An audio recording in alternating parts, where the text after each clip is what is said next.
Hi, good evening, friends. I am here to present my new class of Indus Valley Civilization.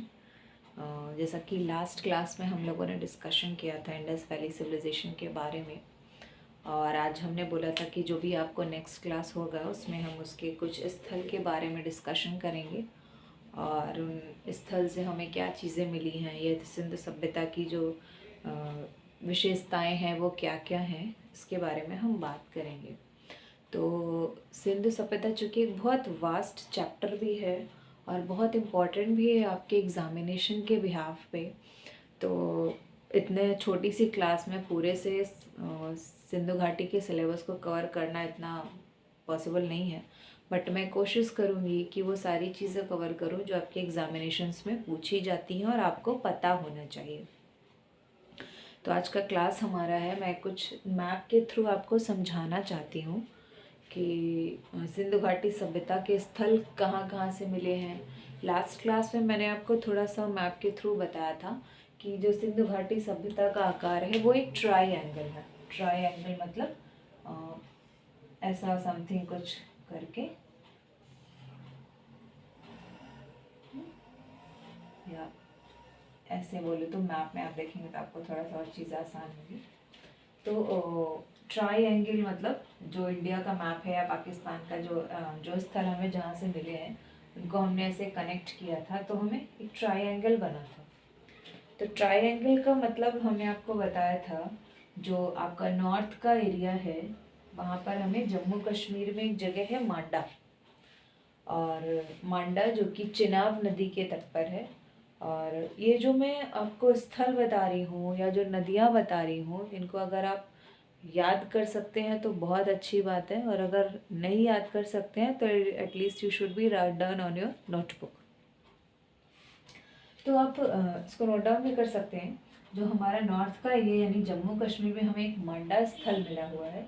मांडा से आपको याद रखना है कि मांडा जो है वो चिनाब नदी के तट पर है। तो मांडा ऐसा शॉर्ट में मैं लिख देती हूँ, चिनाब नदी।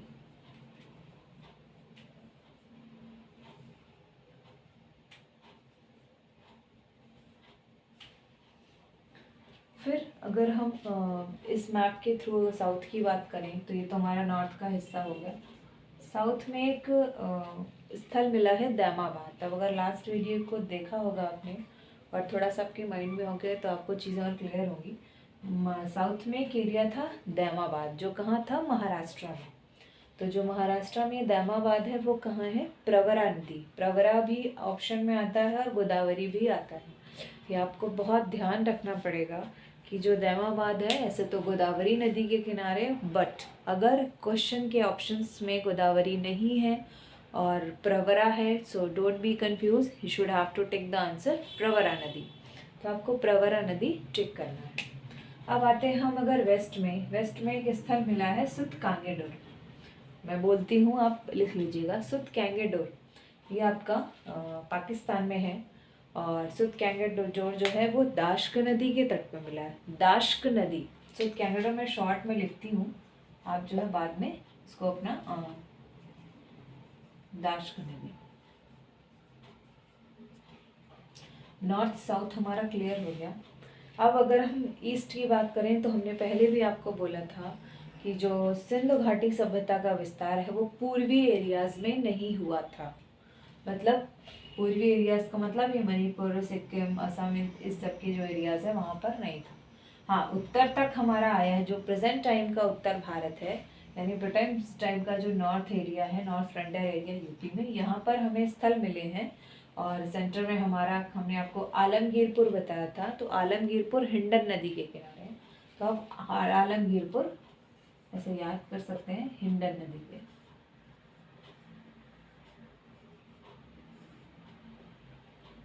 ठीक, अब हमारा मांडा क्लियर हो गया, सुत कैंगेडोर क्लियर हो गया, और आलमगीर क्लियर हो गया, हिंडन नदी। अब हम बात करें अगर आपको कि ये तो हमारा एक ट्रायंगल वाला जो एरिया हमने आपको बताया था कि सिंधु घाटी सभ्यता का जो ट्रायंगल एरिया है, आधा हमारा भारत में है और आधा पाकिस्तान में, क्योंकि जब खोज हुई थी तब पार्टीशन नहीं हुआ था। तो अब तो अलग ही हो गया है। बट अभी भी जो हमको एक एरिया वाइज अगर हम बात करें तो ट्राइंगल 12,99,600 वर्ग किलोमीटर का एरिया है, लगभग 13 लाख वर्ग किलोमीटर। तो जो इतना बड़ा एरिया है, आज का हमारा जो मेन टॉपिक है वो क्या है कि जो चारों एरियाज़ हैं, सॉरी, ये जो 3 हमारे ट्रायंगल के एरियाज़ हैं सिंधु घाटी सभ्यता के, वो कहाँ कहाँ पर हैं और क्या क्या चीज़ें वहाँ से मिली हैं। हालांकि ये भी इसका एक लंबा और एक वीडियो मैं बनाऊंगी जिसमें आपको और अच्छे से क्लियर होगा कि हर एक स्थल से क्या क्या जानकारी मिलती है। अब आते हैं, आप मैप से पढ़ेंगे तो आपको रटने की ज़रूरत नहीं पड़ेगी, क्योंकि ऐसे तो बहुत सारे स्थल हैं, कितना आप रटेंगे। तो सिंधु घाटी सभ्यता का जो अगर हम बात करें, 500 से ज़्यादा स्थल पाकिस्तान में और 1000 से ज़्यादा स्थल भारत में मिले हुए हैं। लेकिन इतने सारे स्थल ना आपके लिए पढ़ना आसान है और ना हमारे लिए पढ़ाना आसान है, ना आपके लिए रटना आसान है। तो आप वही स्थल जो प्रमुख स्थल है उनके बारे में पढ़िए, समझिए, जो आपके एग्जामिनेशन के लिए इम्पोर्टेंट है और जो आपके सिंधु घाटी सभ्यता को समझने के लिए आपको एक जो रिलेवेंट नॉलेज होना चाहिए उसके लिए ज़रूरी है। तो हम बात करते हैं जो सिंधु घाटी सभ्यता का एरिया है, तो वो ये हमारा पाकिस्तान का एरिया है, ये भारत है, जो कि अब तो डिवाइडेड भारत हो गया है, और पाकिस्तान से लगा ही एरिया है अफगानिस्तान का। तो अफगानिस्तान में भी 2 स्थल मिले हुए हैं सिंधु घाटी सभ्यता के, बट लेकिन जो हमारा ट्रायंगल एरिया है वो अफगानिस्तान तक नहीं जाता है, ठीक, इसलिए हम इसको काउंट नहीं करते हैं। बट यहाँ पर भी सिंधु घाटी सभ्यता के स्थल मिले हुए हैं, एक हमारा शुर्तगोई है और दूसरा मुंडेकाक है। ये आपके बहुत, जब आप अच्छे लेवल की तैयारी करते हैं किसी एग्जामिनेशन की, तो ये क्वेश्चन पूछा जाता है अफगानिस्तान में सिंधु घाटी सभ्यता के कौन से 2 स्थल मिले हैं, या हो सकता है इन चारों में से आपको भारत का ऑप्शन दे दिया जाए, एक अफगानिस्तान का हो और पूछा जाए इनमें से कौन सा स्थल भारत में नहीं है। तो आपको पता होना चाहिए कि वो कौन से 2 स्थल हैं जो भारत में नहीं है, या पाकिस्तान में है, या अफगानिस्तान में है। तो एक का नाम है शुर्तगोई,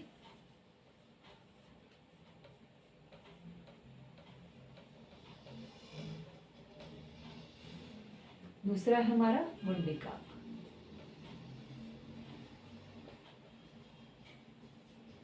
ये 2 जो स्थल हैं ये अफगानिस्तान के हैं, बट यहाँ तक हम नहीं पहुँचते हैं। हमारा जो ट्रायंगल एरिया है त्रिभुजाकार, वो यहीं तक बनता है, इसलिए हम इसको उसमें काउंट नहीं करते हैं। But you should have to know about that, because question है, एग्जामिनेशन में कुछ भी आ सकता है, तो आपको इतना पता होना चाहिए।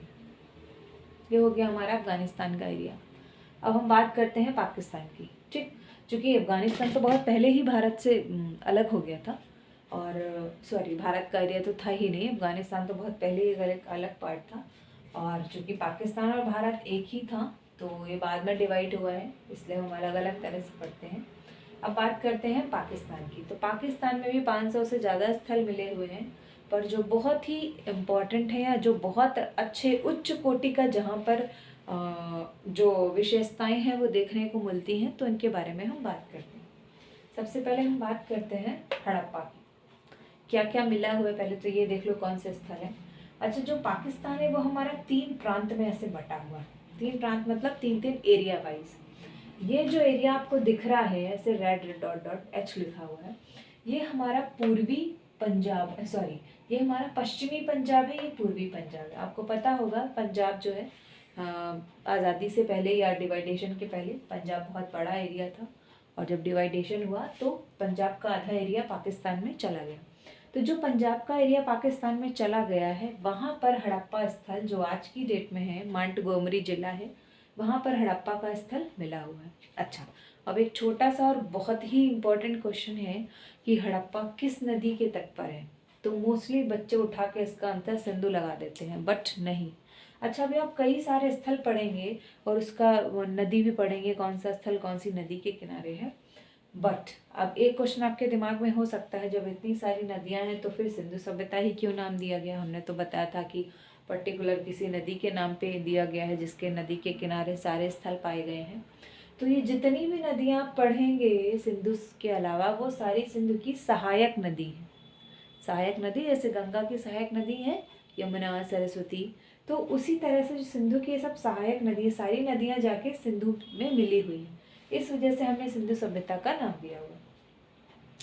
तो जो हड़प्पा है हमारा वो रावी नदी के तट पर है। तो आपको बहुत दिमाग में रखना है कि सिंधु लगा के नहीं आना है। हड़प्पा जो है वो रावी नदी के तट पर है। ये हमारा जो क्या है पश्चिमी पंजाब है, वहाँ पर हड़प्पा स्थल पाया गया और सबसे पहले हड़प्पा ही खोजा गया है। इतने सारे जो भी आप स्थल पढ़ेंगे उनमें सबसे पहले हड़प्पा ही खोजा गया है, इसीलिए सिंधु सभ्यता को हड़प्पा सभ्यता का भी नाम दिया जाता है। तो ये हमारा हो गया हड़प्पा सभ्यता। आप सब जानते हैं डॉक्टर दयाराम साहनी ने इसके एग्जीक्यूटर हैं और 1921 में इन्होंने इसका खोज किया था और वहाँ से बहुत सारी चीज़ें उन्होंने निकाली हैं, बहुत सारी चीज़ों के बारे में हमें पता चला है। इसके बारे में भी हम बात करेंगे। पहले हम स्थल जान लेते हैं। ये हमारा एरिया हो गया पश्चिमी पाकिस्तान पंजाब का, जो कि पाकिस्तान में है। और ये जो दूसरा एरिया है ये सिंध है, ये सिंध प्रांत है।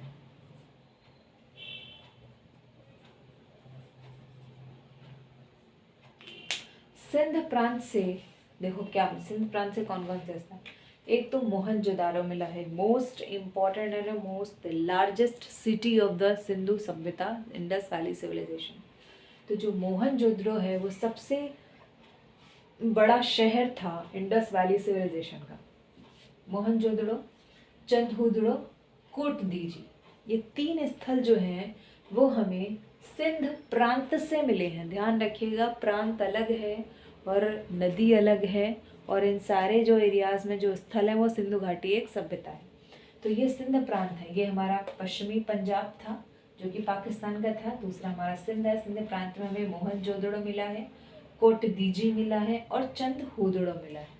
ठीक, मोहनजोदड़ो के बारे में अब पूछा जाएगा मोहनजोदड़ो किस नदी के किनारे है, तो सिंधु नदी के किनारे।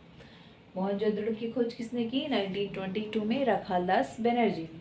ये 2 स्थल के बारे में आपको पता ही होना चाहिए कौन सा स्थल किस नदी के किनारे है, क्योंकि ऑप्शनल में क्वेश्चन कभी कभी स्थल दे देता है और नदी दे देता है। तो आपको पता होना चाहिए कौन सा स्थल किस नदी के किनारे है। ठीक, अब आते हैं हम लास्ट का, 2 हमारा हो गया, पंजाब हो गया, सिंध हो गया। अब ये हमारा जो एरिया है ये बलूचिस्तान का है। बलूचिस्तान से हमें क्या मिला है, जो हमारा आखिरी स्थल है वो सुत कैंगेडोर है। ये एस बना हुआ है, सुत कैंगेडोर है, जो हमने पढ़ा था ट्रायंगल एरिया में सिंधु घाटी की सभ्यता में। तो जो सुत कैंगेडोर मिला है, एक बालाकोट मिला है। ये बहुत ही फेमस और अब सब जानते होंगे बालाकोट। भारत पाकिस्तान का अक्सर यहाँ पर विवाद होता रहता है, झगड़ा के लिए बहुत प्रसिद्ध है ये बालाकोट और डाबरकोट। यहाँ पर हमेशा आर्मी रहती है। तो बालाकोट और जो डाबरकोट है ये एरिया हमारा बलूचिस्तान का एरिया है, जहाँ से हमें सिंध घाटी सभ्यता के प्रमाण मिले हुए हैं। फिर से एक बार रिगेन कर लीजिए। पहला है पंजाब प्रांत, सिंध प्रांत और बलूचिस्तान। ये तीनों एरियाज मिलकर क्या बना है, पाकिस्तान, जहाँ से हमें सिंध सभ्यता के स्थल मिले हुए हैं। पहला है हड़प्पा जो कि पंजाब का एरिया है। दूसरा है सिंध जिसमें हमें मोहनजोदड़ो, कोटदीजी और चंदहुदड़ो मिला है। देखिए मैंने शॉर्ट में सी लिखा हुआ है क्योंकि बहुत सारा लिखना इतने से बोर्ड पे पॉसिबल नहीं है। फिर तीसरा हमारा एरिया है बलूचिस्तान, जहाँ से हमें सुत कैंगेडोर मिला है और 2 और स्थल मिले हुए हैं, डाबरकोट और बालाकोट। क्लियर। अब हमने अफगानिस्तान से क्या स्थल, शुर्तगोयर मुंडिकक, पाकिस्तान से हड़प्पा, मोहनजोदड़ो, कोटदीजी और चंदहुदड़ो और सुत कैंगेडोर, बालाकोट और डाबरकोट। ठीक, इतने स्थल हमको पाकिस्तान के प्रमुख स्थल मिले हैं जिनके बारे में हमें पता होना चाहिए, जिनके बारे में हम जानेंगे कि यहाँ से हमें सिंधु सभ्यता की क्या क्या इंपॉर्टेंट चीज़ें मिली हुई हैं।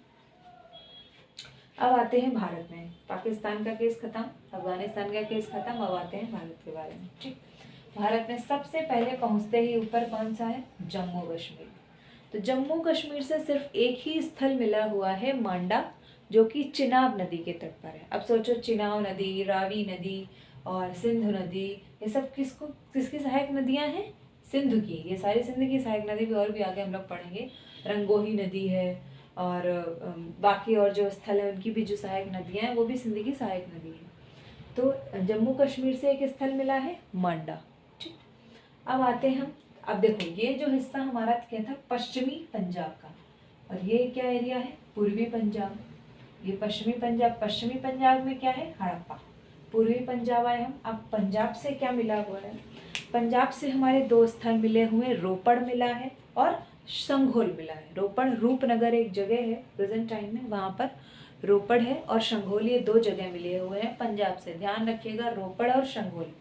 रोपड़ को याद करने का एक और भी तरीका है कि रोपड़ से जो हमें मनुष्य के साथ कुत्ते को दफनाए जाने का साक्ष्य मिला है। मतलब रोपड़ में हमें जो खुदाई हुई है वहाँ पर जो साक्ष्य मिला है कि मनुष्य की हड्डियाँ हैं और साथ में उसके साथ कुत्ते का भी अस्थि पंजर मिला है। तो ऐसा एक जो एविडेंस है वो हमें कहाँ, पंजाब के रोपड़ एक जगह है वहाँ से मिला। इसको आप ऐसे भी याद कर सकते हैं, जैसे डॉगी जो है बहुत पसंद होता है मनुष्य को, मनुष्य प्यार करता है डॉग से। तो सीधी सी बात है, जब हम किसी से बहुत प्यार करते हैं तो उसके जाने के बाद रोने लगते हैं। तो रोपड़ से रोना, रोना किसके रोने पर, कुत्ते के साथ। तो आप याद कर सकते हैं कि कुत्ते के साथ मनुष्य का शख्स रोपड़ में मिला है और रोने से कनेक्ट कर सकते हैं। एक क्वेश्चन और है आपके लिए, आप कनेक्ट कर सकते हैं। सेम यही एविडेंस हमें स्टोन एज में कहाँ से मिला है, ये आपके लिए क्वेश्चन है। आप ने पढ़ा होगा तो मुझे कमेंट में बताइएगा कि इसका क्या आंसर होगा, बाकी तो मैं बोलूँगी आपको। ठीक है, सेम वही मिला है स्टोन एज में भी, कुत्ते के साथ मनुष्य को दफनाए जाने का एविडेंस है। और सिंधु घाटी सभ्यता में जो रोपड़ से मिला है, जो कि पंजाब में है। ठीक, अब पंजाब से ही मिला जुड़ा एक एरिया है हरियाणा। हरियाणा का भाई क्या है, हरियाणा से हमें 3 स्थल मिले हैं।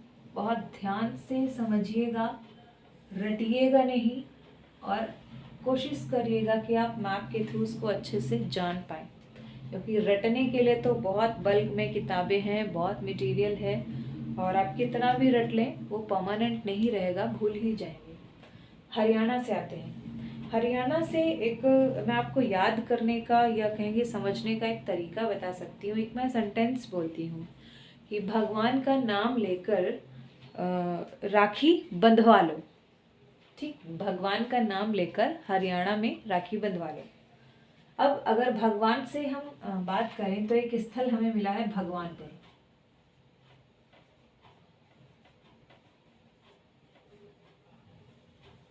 ठीक, फिर भगवान का नाम लेकर राखी बंधवा लो। बंधवाने से एक स्थल याद आ रहा है हमको, शायद आपको भी याद आ जाए, बनवाली।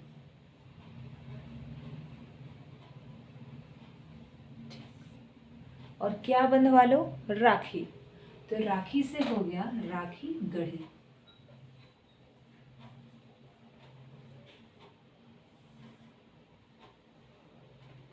ठीक, हरियाणा में जाकर भगवान का नाम लेकर राखी बंधवा लो।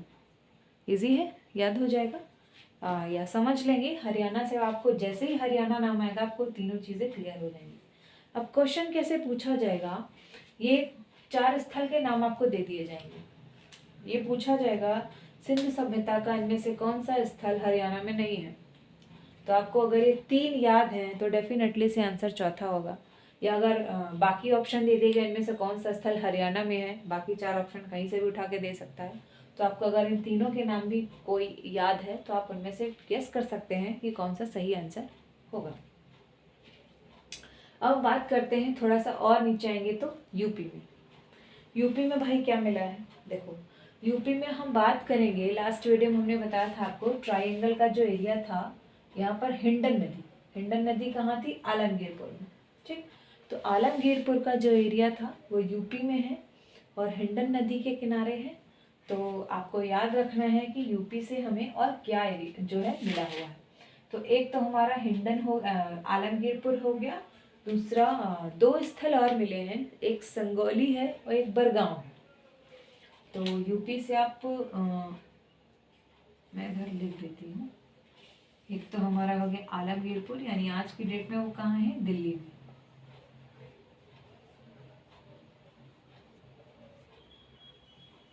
आलमगीरपुर और इसी में 2 स्थल संगोली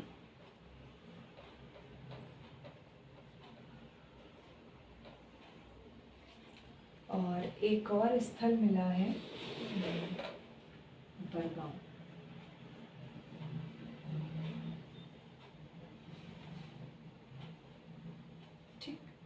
ये हमारे 3 एरियाज आपको यूपी से मिले हुए हैं।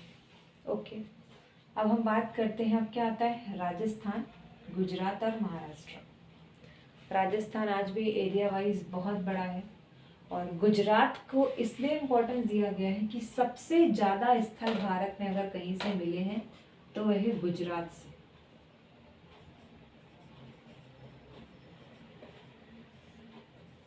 इसको आपको थोड़ा डिटेल में और टाइम देके और बहुत कंसंट्रेट होके ध्यान देना पड़ेगा। अब हम आते हैं राजस्थान में। राजस्थान की बात करें तो राजस्थान में एक स्थल है कालीबंगा, सब जानते हैं और आपको कहीं ना कहीं आपने भी सुना होगा। राजस्थान में एरिया है कालीबंगा, और कालीबंगा चूंकि नाम से ही क्लियर हो रहा है, काली मतलब ब्लैक, बंगा मतलब बैंगल्स, आप ऐसे याद कर सकते हैं, बैंगल यानी जहाँ से हमें काली बैंगल्स मिली हुई है वो कालीबंगा। तो राजस्थान का जो एरिया जहाँ से हमें काली बैंगल्स मिली हुई है वो क्या है, हा?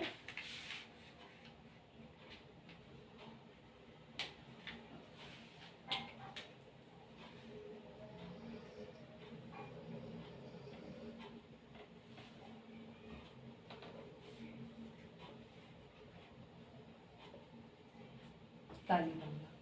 ठीक,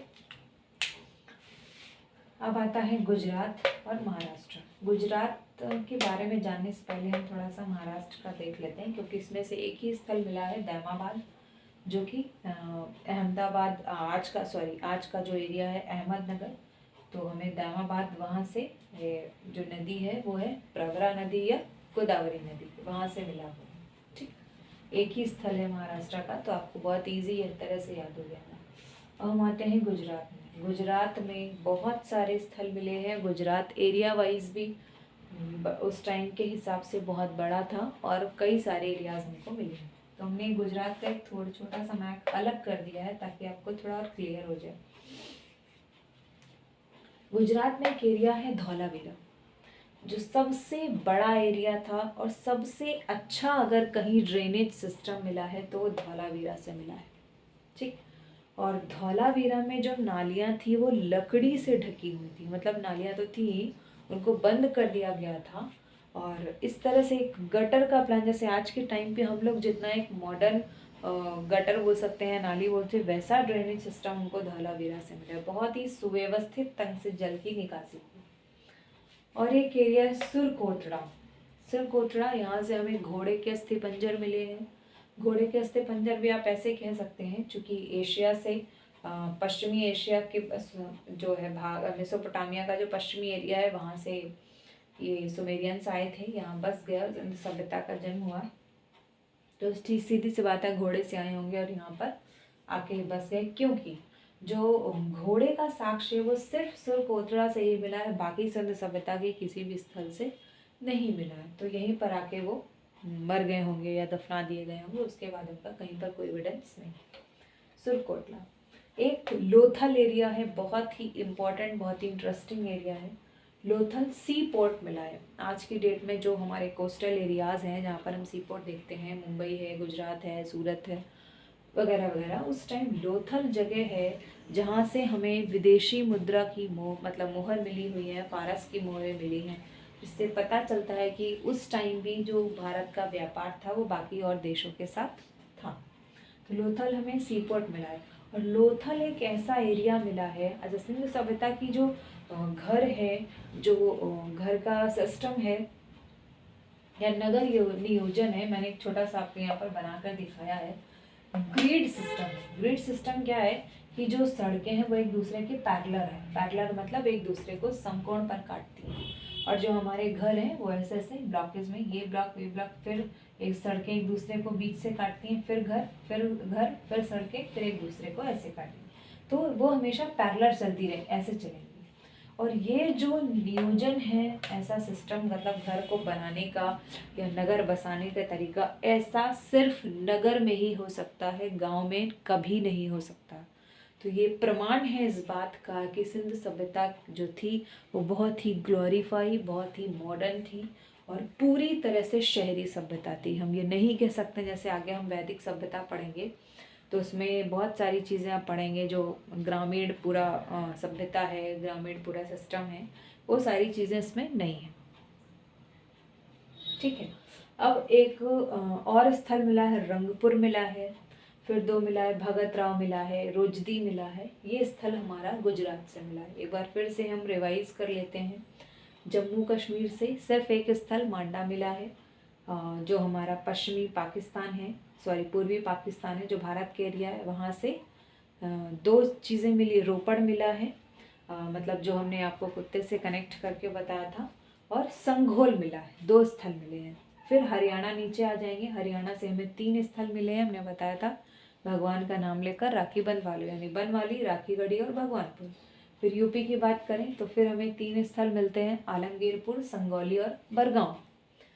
राजस्थान की बात करें तो मोस्ट इम्पॉर्टेंट जो स्पॉट है वो है हमारा कालीबंगा, जहाँ से हमें ब्लैक बैंगल्स मिली हुई हैं।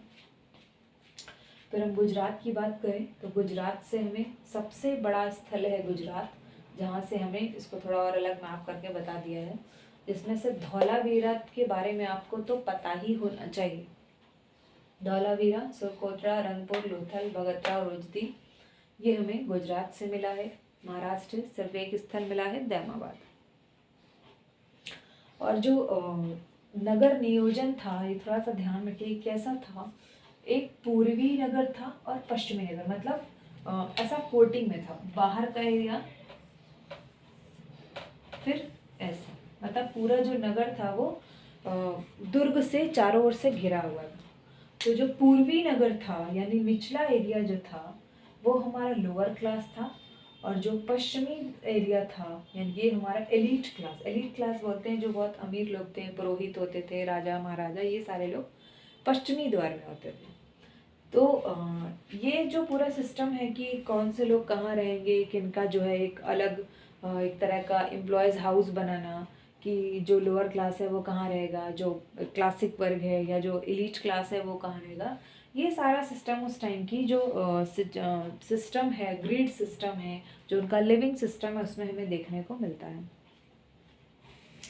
तो हम बात कर सकते हैं कि क्या कह सकते हैं कि सिंध घाटी सभ्यता हमारी कितनी ग्लोरीफाई थी, कितनी बड़ी थी, और मतलब एक ऐसी जिस टाइम तक पूरी दुनिया में ऐसी सभ्यता का कोई प्रमाण ही नहीं है। हाँ, कई बार एक क्वेश्चन और आता है आपका कि ये हमने बताया था आपको कि सिंध घाटी सभ्यता के जो लोग हैं वो मेसोपोटामिया से आए हैं, या मेसोपोटामिया में एक सुमेरियन सभ्यता थी, वहाँ से वो लोग इधर आए और बस गए। लेकिन क्वेश्चन आपका आता है कि सिंध सभ्यता के जो लोग थे वो कैसे थे, या कहाँ से आए थे। तो आपको आंसर में मेसोपोटामिया दिया होगा, पर आपको मेसोपोटामिया टिक नहीं करना है, क्योंकि जो मेसोपोटामिया की सभ्यता थी वो पूरी तरह से ग्रामीण थी। वहाँ के लोग पूरी तरह से देहाती थे, ग्रामीण थे। लेकिन मेसोपोटामिया का जो पश्चिमी पार्ट है, आज की तारीख में मेसोपोटामिया क्या इराक ही तो है, तो जो पश्चिमी पार्ट है वहाँ पर सुमेरियंस थे, वो पूरी तरह से शहरी सभ्यता के लोग थे, और वहाँ का जो सिस्टम है, वहाँ की जो विशेषताएं हैं, वो हमारी सिंधु सभ्यता से टोटली मैच करती हैं। तो आपका आंसर पश्चिमी मेसोपोटामिया होगा, ना कि मेसोपोटामिया होगा। ठीक है, तो आज के लिए इतना ही काफ़ी है कि आज हमने कई सारे स्थल के बारे में पढ़ा है। नेक्स्ट वीडियो में हम थोड़ा और डिटेल में पढ़ेंगे कि कौन सा स्थल किसने खोजा है, किस नदी के किनारे है, वहाँ से हमें क्या क्या इंपॉर्टेंट चीज़ें मिली हैं, इस बारे में पढ़ेंगे, जो आपके एग्जामिनेशन के लिए भी अच्छा रहेगा और आपके लिए भी। So all the best for your bright future, and that's all for today. Thank you for watching me. जय हिंद, जय भारत।